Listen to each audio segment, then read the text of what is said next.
Hi everyone, this is Rebecca Power. Thank you so much for joining us today. We're starting a couple minutes late just to give everyone a chance to join. But I'm going to go ahead and get started with an overview, and then Tony Hughes, our Director of Solutions Architecture and Partner Programs, will dive into the meat of the webinar. Cloudpaging packaging for application compatibility. All right. With our headquarters in Irvine, California, Cloudpaging is utilized by some of the world's largest enterprises. Numecent has produced over 10 million end-user sessions with Cloudpaging. Thanks to our partner software, too, over 70% of universities in the UK are using Cloudpaging to deliver apps to their students. Numecent also has 51 patents issued by the United States Patent and Trademark Office. So in today's webinar, we will demystify application compatibility in Windows 10 and review some of the recent enhancements to Cloudpaging 9.1, while demonstrating the packaging and deployment of a legacy app from 1995, as well as a current Adobe app. Tony Hughes, our Director of Solutions Architecture and Partner Programs, will be conducting the instruction of this webinar, as I mentioned. Now, before I pass the screen over to Tony, I should explain that there are three fundamental components which work together in the Cloudpaging system. The Cloudpaging Studio allows any Windows application to be converted into a packaged application with granular level controls. The packaged software is then uploaded to the Cloudpaging server, either in the cloud or on-prem, and it's provisioned, administered, and monitored for the end user. Finally, the Cloudpaging Player is the component for end users to access applications as though they were natively installed. Now on to the demo. Without further delay, I'll turn the screen over to Tony Hughes. Hi everyone, thanks for joining today. This is Tony Hughes. First thing I want to do is go over packaging a couple applications just to demonstrate some of the compatibility we have, especially for legacy applications. The first one we're going to cover today is this nice old ArcView GIS application that was published in 1996 for Windows 95, Windows NT, Windows 3.1, and some older Windows versions. Obviously, with the ransomware stuff that happened last year, a lot of people were still actually running XP, which was much to our surprise. All these older legacy applications started coming out of the woodwork. People wanted to get them at least to Windows 7, if not to Windows 10. Without having source code for a lot of them, a lot of them have installers that just won't run on Windows 7 or Windows 10. Sometimes you get stuck and there's not a lot of good options for bringing that application forward. This particular application will not install on Windows 10. It will install on Windows 7 32-bit, so we're going to go capture it over there, and then we're going to be able to deliver it to a Windows 10 platform. So first, just to show you the compatibility issue here, I'm going to go to my Windows 10 system. And I'm going to open up the installer for this application, and we're going to see what happens when we try to install it on Windows 10.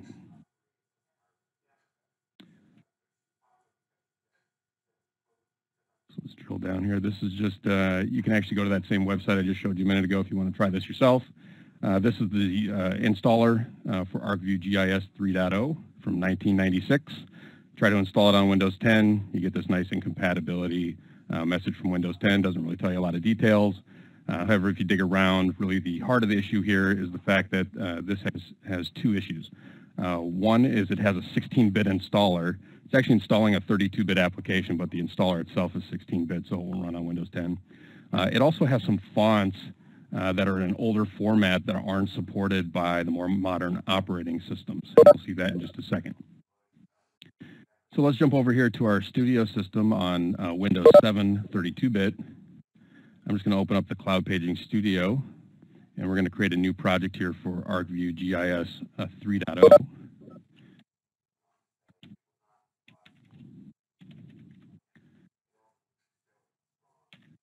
And here I'm just defining the information about the application. This was released in 1996. So it's been a long time, I'm sure, since anyone has tried to use this application. One thing I'm going to do here is set all the compatibility for all the different OS versions. I'm also going to turn off encryption and compression, and this is just to speed up the demo a little bit. All those tasks take a little bit of time if we compress and encrypt this application once we've packaged it. If you want more information on exactly what those do, please feel free to contact us after the webinar. We can go into more details about the encryption and compression. All right. Now I'm just going to capture this application. I'm just going to run that same installer. Oh, sorry, I got to save the project first. I'm just going to run that same installer we were just looking at a minute ago here, but this time I am on the Windows 7 32-bit system.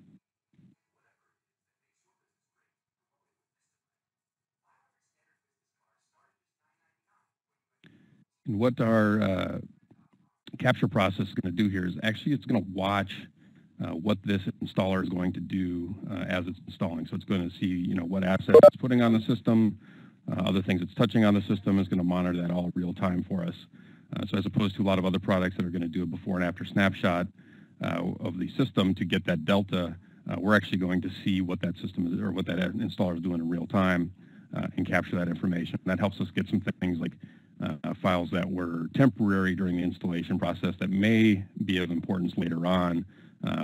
May not be as well, but at least we'll know that they're there. So this is just the standard installer for ArcView GIS. I'm just going to go next, next, next all the way through this. It's a fairly lightweight application, so it doesn't take a lot of time to install. For those of you, the guys that were around in the 90s in IT world, you'll enjoy this nice Windows 3.1, Windows 95-ish look installer here. It's going to finish installing all its shortcuts. And then this one actually, it has like an Alt-Tab kind of issue here with the display. So after it's done installing, it doesn't actually prompt us to complete the install. We're going to have to Alt-Tab to get to that final window. And that's just part of this installer on Windows 7 32-bit. This doesn't have anything to do with our product.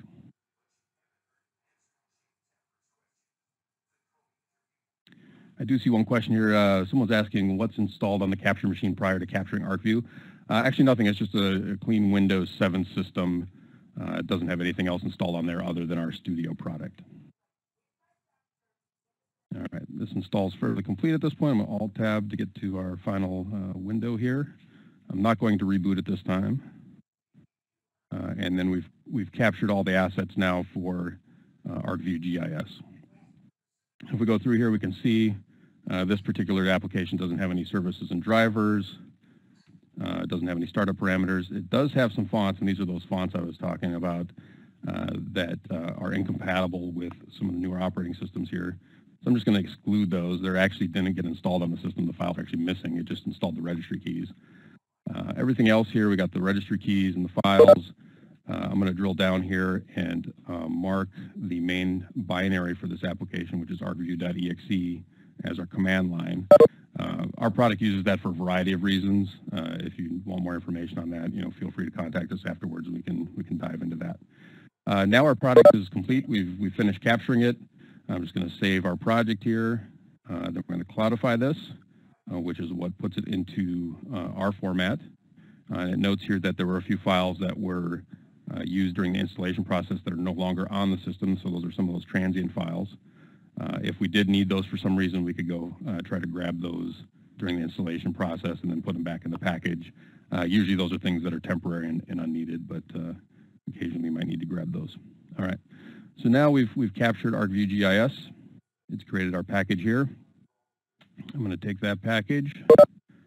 I'm going to copy that over to my repository. This is just a file share I've got mounted on my Cloudpaging server repository. So now we've uploaded that to the server. I'm going to go over here to the server, and basically I'm just going to grant access to one of my users. I'm going to add this application to our server and then allow one of our users to use it, and they're going to use it on Windows 10. So something that wasn't possible to install on Windows 10, they're going to be able to use our product to virtualize that onto Windows 10 and use it. So first step here, we're going to go into our server.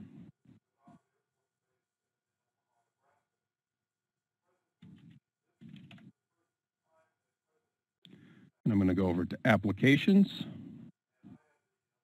and we're going to add the ArcView GIS application. So in this drop down here, it's going to show me everything that's in my repository that hasn't already been added to the server. Here we have the ArcView GIS that we just added. Publish that on our server and add a Cloudpaging license for it. The Cloudpaging license has a lot of options here. I'm not going to go over them all on the webinar. But if you do have any questions about that, feel free to reach out to us at a later time, and we can dive into all the details of what all these options are.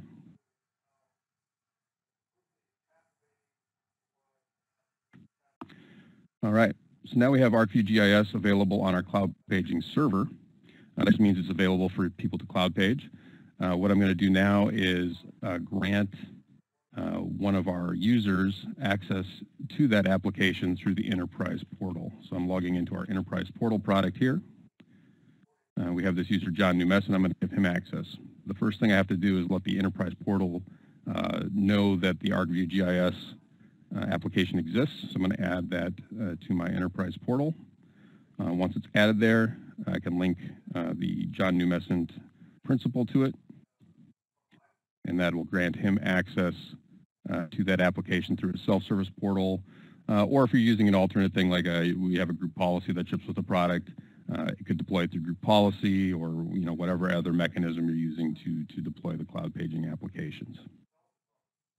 All right, so now back here, we're back at our Windows 10 system. This is our Enterprise portal. Just going to refresh the list here so the user can see the new application he has access to, and here's our ArcView GIS. So this is the same system a minute ago. I wasn't able to run the installer for ArcView GIS. And now I'm going to be able to Cloudpage this application to the same system, and this user is going to be able to run this application on Windows 10.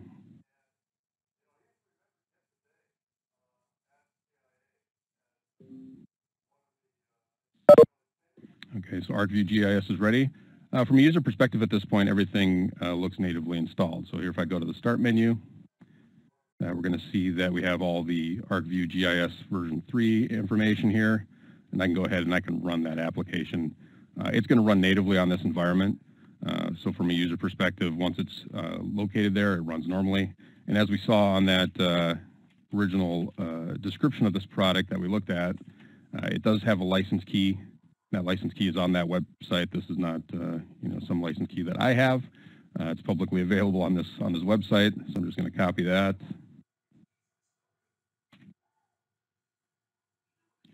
Enter that here, and then we're off and running with ArcView GIS. All right, so this is an example of how we can help get some of those legacy applications that just won't run on Windows 10, how we can move them over to Windows 10.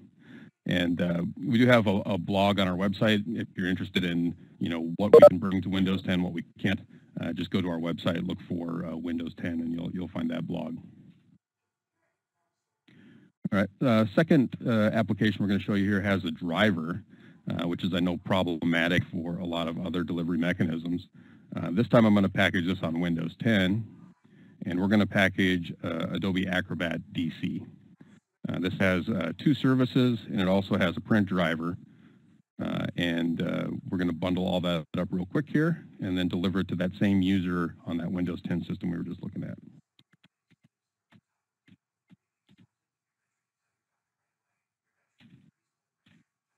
So again, I'm going to turn off the encryption and compression here just to save a little bit of time.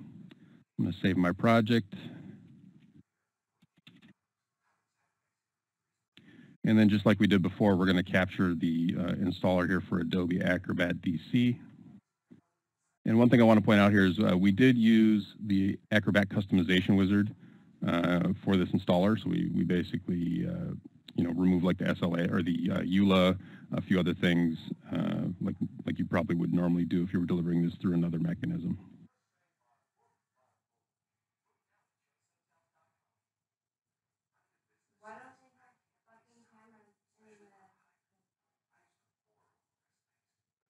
Several layers down. Here we go. Here's our setup.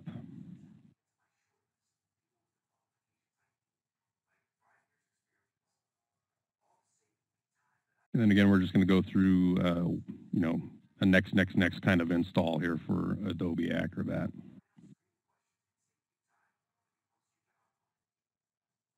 I am running more VMs. I'm oversubscribed on my memory here, so some of them might be competing a little bit here, so I might just take a second for this window to pop up.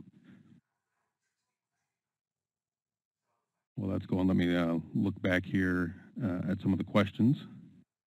So we had a question, do you guys have an answer for 16-bit applications in a 64-bit host? That question actually came in a little bit before that demo just did, but yeah, occasionally we can bring some of the 16-bit applications, at least if the installer is 16-bit, we can capture those on a 32-bit system, bring those forward to the 64-bit host like you saw.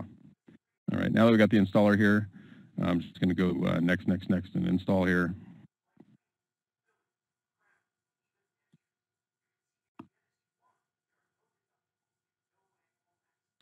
As you can see, this may take several minutes, so while that's thinking about things, I just want to go back over here to my user system, and I'm going to bring up Notepad here just because it's a quick way to show what printers are available or not available to the applications.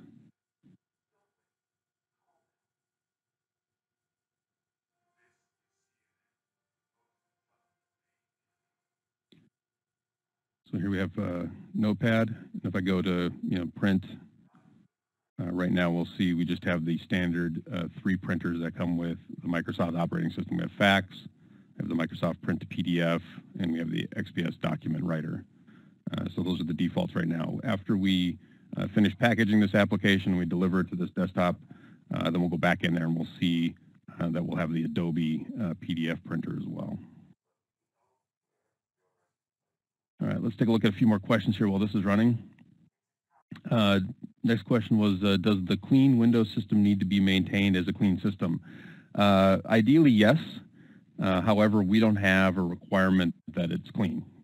So there's nothing preventing you from installing and capturing a second application on there, or installing and capturing an application on a machine that you use for other things. However, the things to be aware there are if the application needs a prerequisite, maybe that it normally installs, if that's already installed on the system, we're not going to capture that because it was already there. The installer might just go by it. There's a few other caveats there. Overall, we recommend a clean system, but yeah, we can capture in a non-clean system. The next question there was, do you need to pre-launch the app to create something like the app v feature block 1? There's 2 answers to that. So yes, our player actually has a mechanism for capturing something we call Prefetch, and that allows you to configure what essentially is similar to that block 1 gets pushed down first to that player system. We also have features in Studio where we can go and selectively define what we want to push proactively or not, and we have multiple layers of that prefetching. So we can push down the blocks that we need to get the application up and running first. That would be our stage 1 prefetch, and then we can do a stage 2 prefetch, which is maybe some more of the advanced features of the product, and we can be going as deep as you want.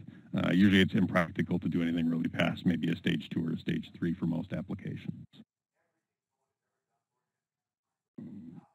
All right. How do you assign a Cloudpaging package from network share to user without the Cloudpaging backend servers?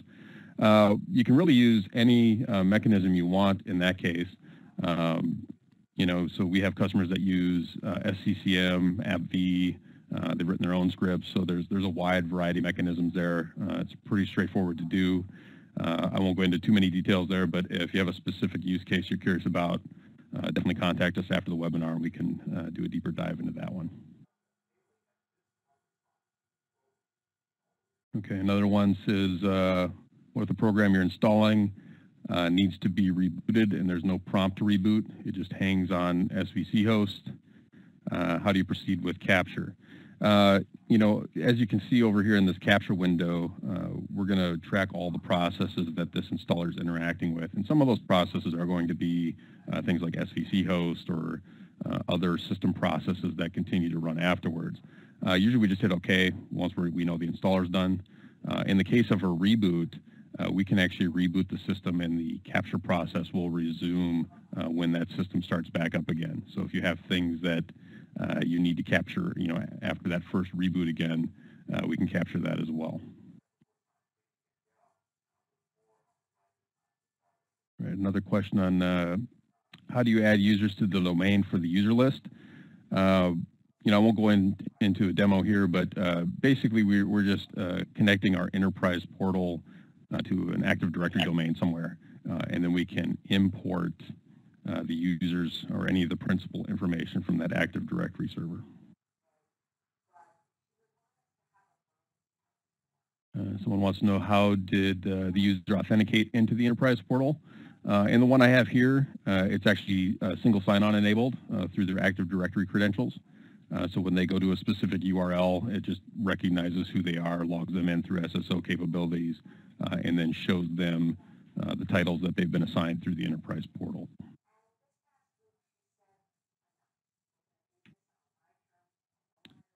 Can the user run the app locally without internet connectivity? The answer is yes. We have an offline mode that allows users to use the application regardless of what their connectivity status is. What happens to the application if the user's entitlement to that application is taken away? Hopefully what you would expect, they're going to lose access to that application. If you've denied them entitlement, they're no longer entitled to use it. They're going to lose the ability to run that application. The timing and the duration of how long they still have to use it is going to vary depending on a lot of different configuration options within our product, but overall they're going to lose access to that at some point. Do apps preload at user login with desktop start menu icons or only via the player app? No, they can be preloaded. So like the example of the group policy I mentioned, when the user logs in, everything will look like it's natively installed to that user. They can use it just like they normally would. They don't even have to really know that Cloudpaging is involved in this process of delivery for them. All right, I'm going to leave off on the questions there for now. We're going to wrap this install here pretty quick.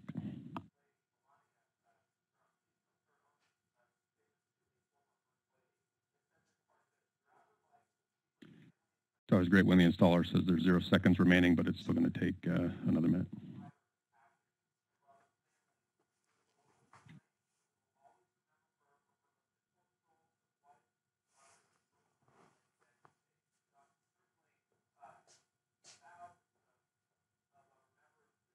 I guess it had a lot more than 0 seconds left.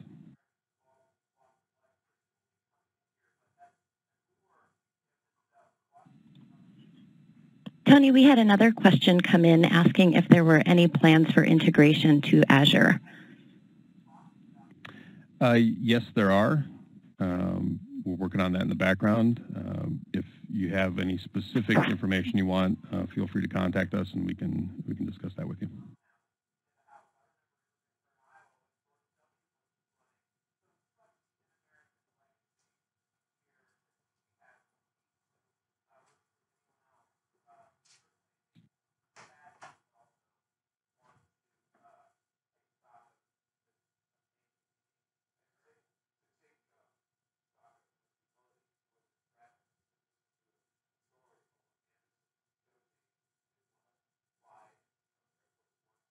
This is the longest 0 seconds that I think I've ever encountered.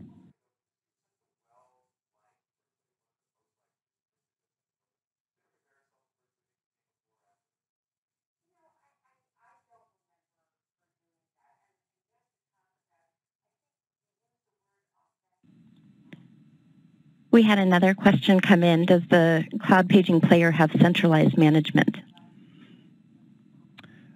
Yeah, if you're using our server component, we can manage what that user has access to or doesn't have access to, if that's the question.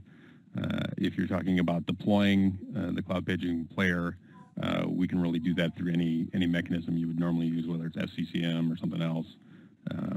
We're compatible with all those. We have both an MSI and EXE installer, so you can push that out however you like.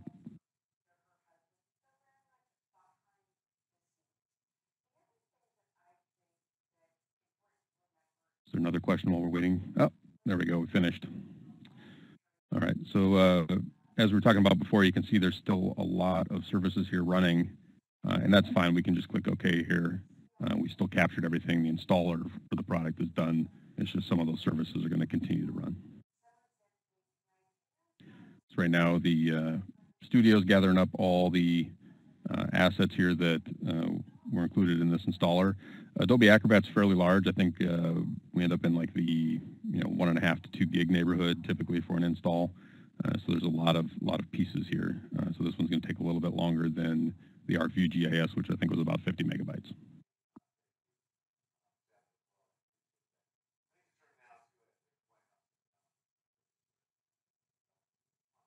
All right.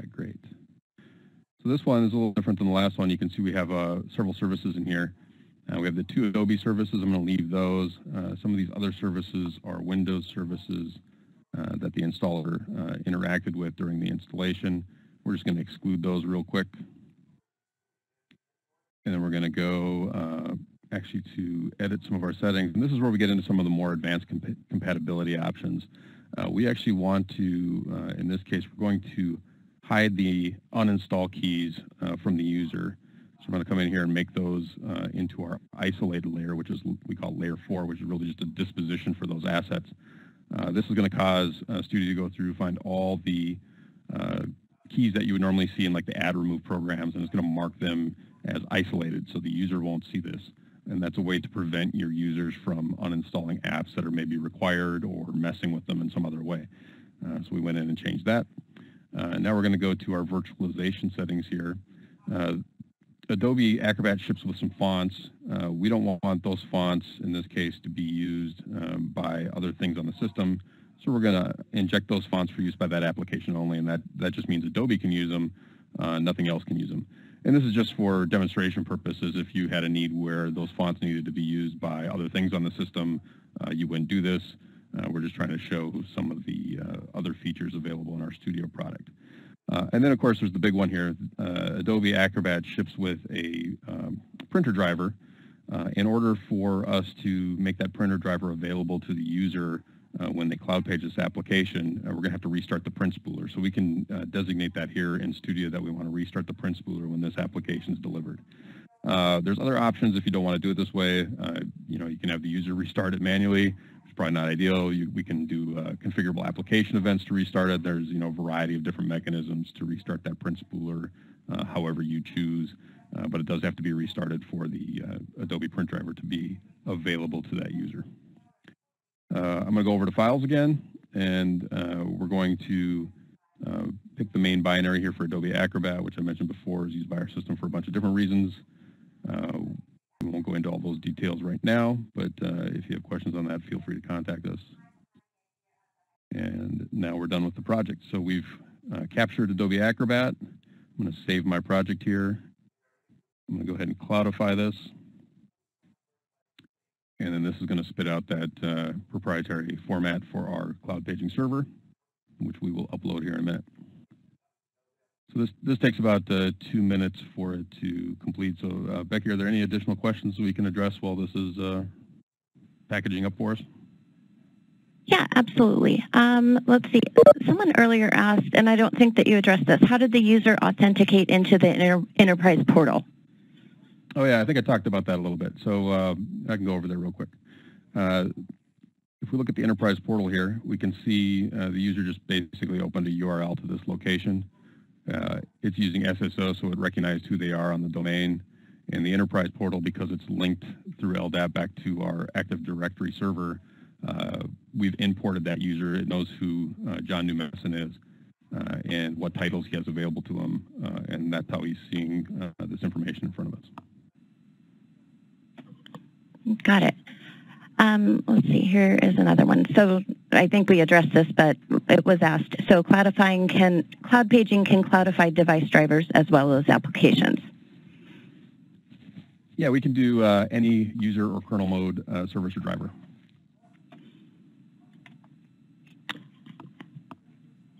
And as far as, okay, you talked about the internet speed, if that was necessary, and we do have the offline mode, so that was addressed. Someone asked, why not implement the Prefetch in Studio itself instead of Player? Well, one of the reasons is sometimes we may capture an application in one operating system version, but we intend to play it back in multiple versions. So like you saw where we captured ArcView GIS on Windows 7, our ultimate goal is to play that back on Windows 10, or to virtualize it onto Windows 10. We would actually want to capture the prefetch on Windows 10 just because the way the application behaves on Windows 10 may be slightly different than Windows 7 32-bit, and that allows us to tune that a lot better. If we were taking that same package and delivering it maybe to Windows 7 and 8, 8 and 10 and a bunch of other platforms, we may elect to capture prefetch on all of those so that we get the best experience regardless of which version of the operating system the user ultimately signs into and starts using that application on.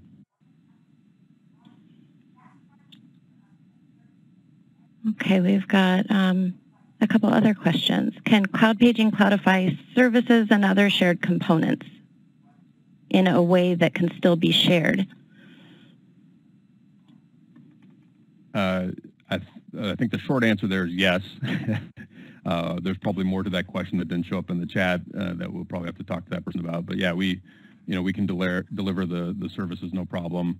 If it's like an RDS type environment, we can share that service. We can elect not to share that service. It's very configurable. Okay, and we've got another one here. If a non-Windows 10 compatible 32-bit app works on a compatible 64-bit operating system, could it work on both 32-bit and 64-bit Windows 10 when using Cloudpaging?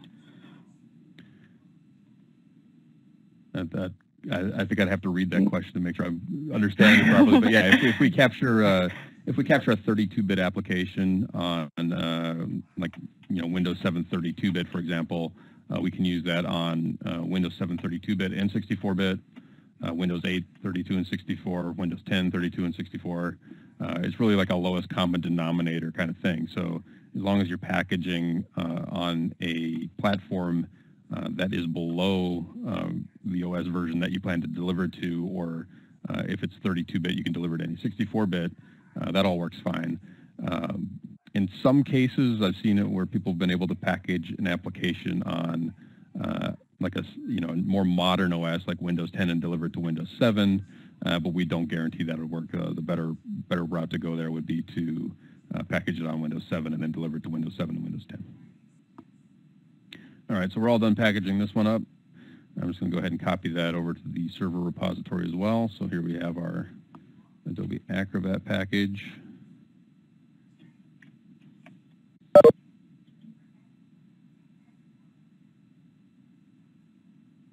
We've got a quick question here. Do you do per device licensing? We do. People must be reading my notes because that's something I'm going to get to in the later part of the conversation here. So whoever asked that question, just stay tuned a little longer. When we get to the features of 9.1, I'll actually show you what that looks like.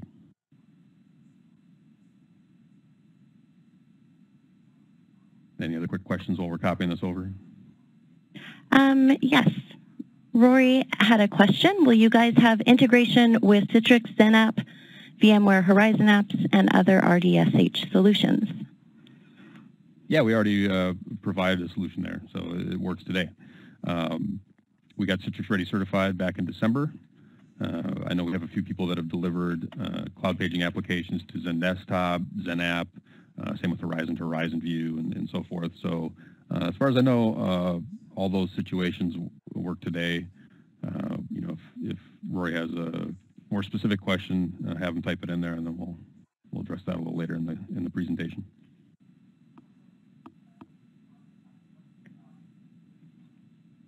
And we have another question here. How do we get the Numecent sticker?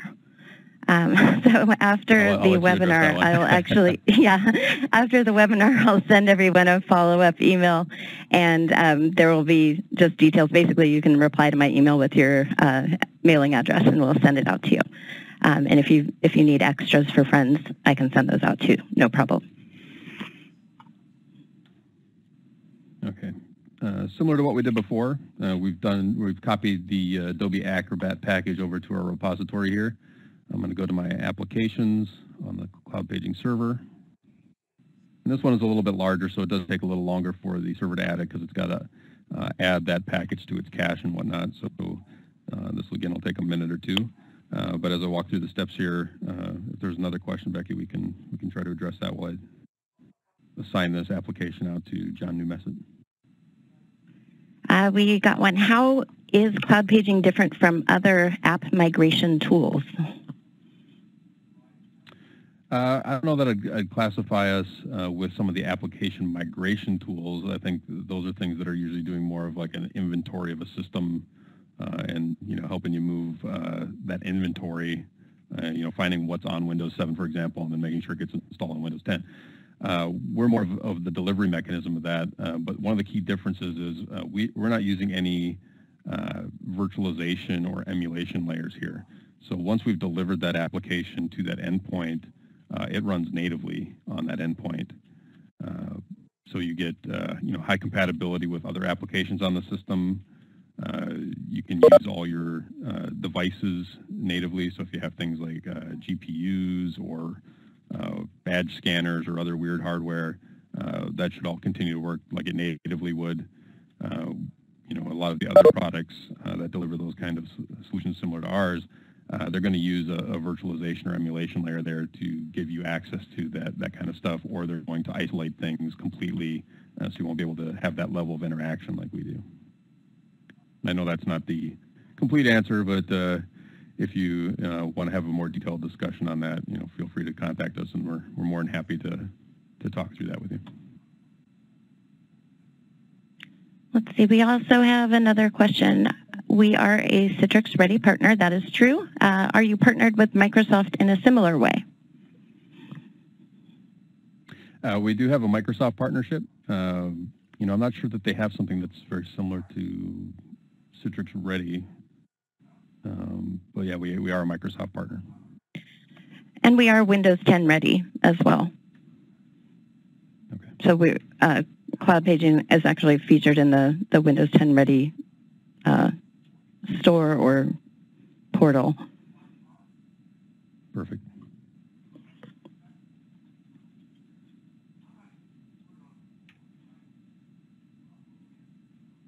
All right, so I'm just adding my license here for Adobe Acrobat to the Enterprise portal. Now I'm going to link this up so that our user, John Numecent, has access to it. Then when we go back here to our Enterprise portal, I'm just going to refresh the listing here, and then Adobe will show up for us. Then we'll cloud page it, and then we'll see that we now have the Adobe Acrobat. It hasn't finished adding it yet. Just give it a second.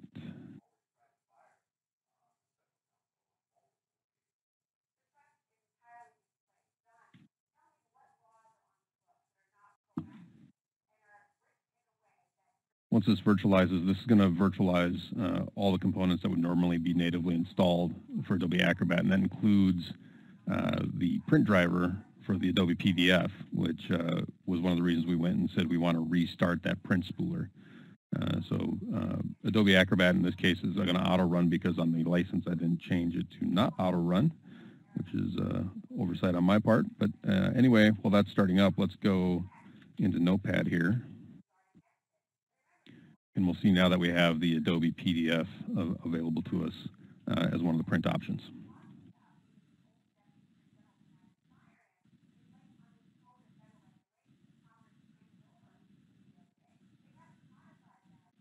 And there we go, Adobe PDF. So if I had, if I type something on here or whatever, I can go and print to that. And I think it's probably going to ask me to log in because this is the first time I'm running Adobe on this system.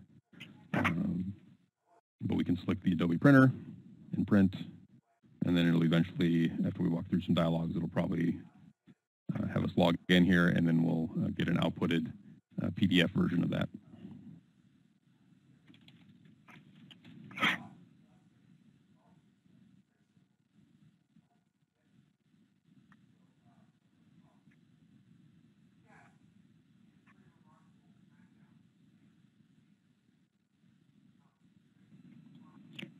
Tony, we had another question from Eugene, and it says, okay, can apps be isolated? For example, Access 2003 with Access 2010 on the same endpoint. Yeah, and I won't go through all the details here. Eugene, if you want a deeper demo, feel free to reach out to us and we'll line that up for you. But in here I can go in and any assets, whether it's all assets for the application or just specific ones, I can change them to an isolated mode. So here I can do it individually. I could change this to an isolated mode. Or if I wanted to do it for the entire application, I could either set that up from the get-go when I did my capture, or I can go in here and change things throughout the entire application to be isolated. So yeah, we have an isolation mode. we have a full integration mode, or you can do a mix and match where some components are isolated, others are not. A good example of where you'd want to use that is if you had an older application that required an older JRE version, we can capture that JRE in an isolated fashion and then capture the application in an integrated fashion all in the same application package and deliver that to the end user. And what happens there is that application will always use that isolated encapsulated JRE for its purposes, but everything else on the system will use whatever JRE is either installed on the system or maybe is encapsulated with that specific application. More to your question about running things side by side, yeah, we can take like an older version of Excel, we can isolate that, and we can run that side by side with a newer version of Excel. I know that comes up a lot in engineering firms where older CAD/CAM kind of applications need bidirectional communication with older versions of Excel, don't work with the newer versions of Excel. We can help you achieve that. All right, so that was the demo of the two applications I wanted to show you guys how we deliver them. So just to recap there, we delivered an application that has 16-bit installer. We were able to package that up and deliver that to a Windows 10 system where it went natively install. We were also able to package up and deliver Adobe Acrobat with both the services and the print driver and send that over to Windows 10 as well. And for that user, both applications are available. They look like they're natively installed. They show up on the start menu. They would use them like they normally would. There's no changes there for that user. All right. Now I'm going to move on to the second part where we start talking about some of the new features in in 9.1. First one I want to talk about is SCCM integration. So we have built a deeper integration for SCCM. We were able to integrate with SCCM previously, but now it's a much more native experience. So here in SCCM, this is 2012, we added an application type. So if I'm here in applications and I want to deploy a new Cloudpaged application, my workflow hasn't changed from a standard SCCM workflow. So I go in here, I say create application, and this drop down that has all the typical things you would expect. We now have a Cloudpaged application option. And to get this option, you do have to run an installer on your SCCM server, which installs this option for you. Once you select that, you need to input the location and web service key for your Cloudpaging server. And then it's going to bring up a list of all the Cloudpaged applications that are available on that server. So I can pick any one of these. For this demo, I'll just pick VLC. And now all the follow-up workflow for this is exactly the same as anything else that you would encounter in SCCM for adding an application. It's going to add this to my list of applications. Then I can deploy it to any of my collections like I normally would. It functions exactly the same. The user will get the Cloudpaged version of the application instead of a natively installed version. And one of the big benefits of that is, especially for larger applications where you have to wait for the bits transfer to take place and then for the installer to run and all that kind of stuff, really all we're doing is sending a command down to our player telling it to load a specific Cloudpaged application, which is all the information we just saw on that previous screen. And it's going to load that into the player and the user will be up and running fairly quickly. So depending on how fast your deployments happen and whatnot, your users could have access to some of these Cloudpaged applications through SCCM in minutes instead of hours. Same with if they're using the self-service portal, it all works exactly the same. If they go into the SCCM or the System Center self-service portal, they can click one of the Cloudpaged applications. It'll load up pretty much immediately on their system, and they're off and running. So this makes the adoption a lot easier in your environment if you have, help desk folks that are accustomed to using SCCM, or you want to stay in that single pane of glass most of the day while you're working. You don't really have to leave SCCM to manage your Cloudpaged applications. So we just added VLC. Now I can go in here and say deploy. All the rest of these screens are exactly the same as you would see for anything else that you're deploying through SCCM. So I'm going to deploy it to all my users. All the standard options are here of how you want to deploy this, when, whether you want to make it, required or available, deployment times, anything else that would normally be there for SCCM is still there. and then once you deploy it, it's going to push out that command to that endpoint and tell it just to load the Cloudpaged application. It doesn't have to install anything. So that's our new SCCM integration. The other big change we made in 9.1 is we enhanced a lot of the features for VDI compatibility. We see a lot more people using non-persistent VDI, a lot more DAS environments popping up, so we wanted to make sure we performed well in that type of scenario. So I'm going to go back here to my player system, and we've added some output into the roaming profile area for Cloudpaging specific items. So I'm just going to open up Explorer here, and I'm going to go to App Data.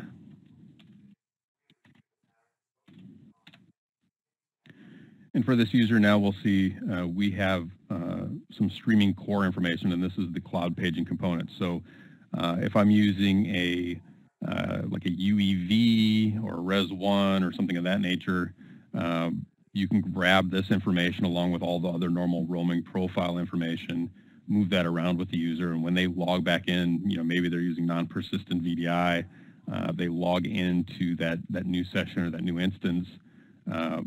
Your roaming profile management like Res1 can put all this information right back for them, so they don't have to re-Cloudpage any applications. It's already there when they log in.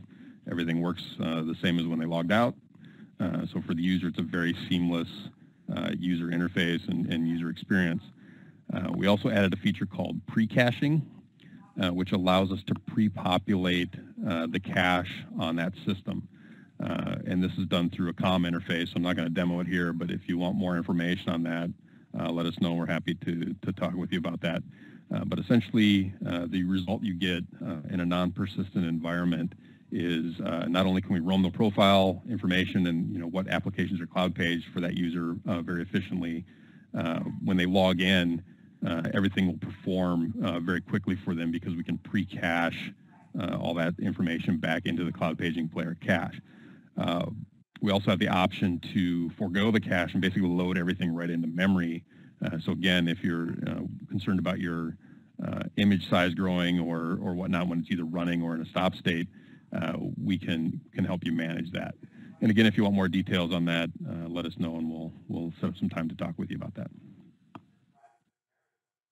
We've improved the Commandline Interface.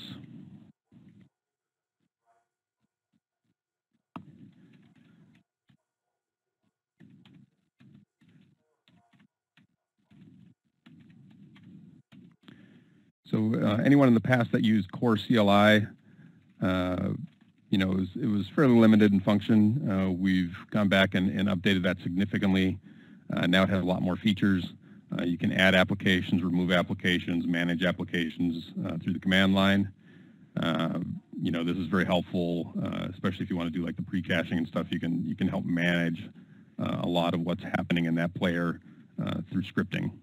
The bigger one, though, is we also added PowerShell commandlet, and this is one of my favorite new features is the commandlet because now you can do everything in PowerShell, which I'm sure a lot of you have been looking forward to. So the commandlet's actually available through our support portal, and we will be putting it in the product here in the near future, but it's not there yet. I'm just going to go here and add the commandlet into PowerShell. Just give me a minute, and then I'll show you all the commands that are available.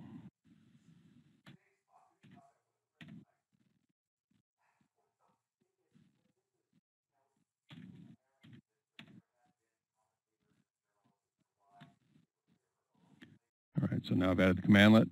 Let's take a look at the commands. These are all the commands available through PowerShell now for managing your Cloudpaging applications. So you can add app sets, you can find which app sets you've already got paged, you can get information about those as well as the player, you can remove them, you can start and stop them. Pretty much anything you would want to do with one of the Cloudpaged applications you can now do through PowerShell. This is a new feature, so if there's things in here that you want to do with PowerShell and you're not finding the right command, let us know. We're more than happy to add more to this as time goes on. We plan to keep growing this. especially since PowerShell seems to be becoming the predominant way to manage stuff on Windows these days. But just to give you an example here, we can see what version we're running. So this is the 9.1 GA version right here. The cool thing is we can do things with wildcards now. So in this example, I have my Adobe stuff over here. I'm going to close that down real quick. And let me go back to the player here. You can see we got Adobe Acrobat, we got ArcView GIS. I'm going to stop both of those just so we can play around with some of the commands here. Right now, I'm just going to remove Adobe Acrobat, and I'm going to use some wildcards here. So I have the question mark to take the place of the D, and an asterisk to take the place of the rest of that app set name. And when I run that, you can see there it's removing Adobe Acrobat for us. So very powerful commands now with PowerShell. You can do quite a bit with adding and removing applications. All right, on to some of the server-side stuff. Previously, if you wanted to use our enterprise portal, you had to have an on-premise server. So you had to have something either in your data center or somewhere that you were managing the Cloudpaging server. That's no longer the case. If you're using our hosted solution, now you can also point the enterprise portal to the Cloudpaging CDN. So here you can see on the enterprise portal configuration screen, we have either we're pointing it to the on-premise server, or we can point it to a Cloudpaging CDN tenant. In both these cases, you're still going to need to have LDAP or secure LDAP connection from wherever your enterprise portals installed to your Active Directory, as well as connectivity to the Cloudpaging CDN. And again, that could be something you have in your data center. You could have it somewhere in the cloud. It really can go anywhere you want to put it. It just needs to have connectivity to both those points. A few other quick items. I know someone had asked about device-based licensing. If I go to my Cloudpaging server here and look at the product license key, now you'll see we have max users or max seats. Really what this is max users has taken the place of, or is max devices, and max seats is max number of users. I think I said that backwards. Max users used to be concurrent users. Max devices it used to be max seat, or max seats used to be max devices. Sorry if I got that mixed up. Either way, if you want to do licensing based on devices, contact us. We'll fill you in with all the details on that one. Right. Over on the studio side, we made a few changes there as well. So now if you go in, and I know we didn't cover it in the demo here, if you have configurable application events, in the parameters you pass to those, we can now use any system environmental variable. So basically, what would be the output of the set command on your player device.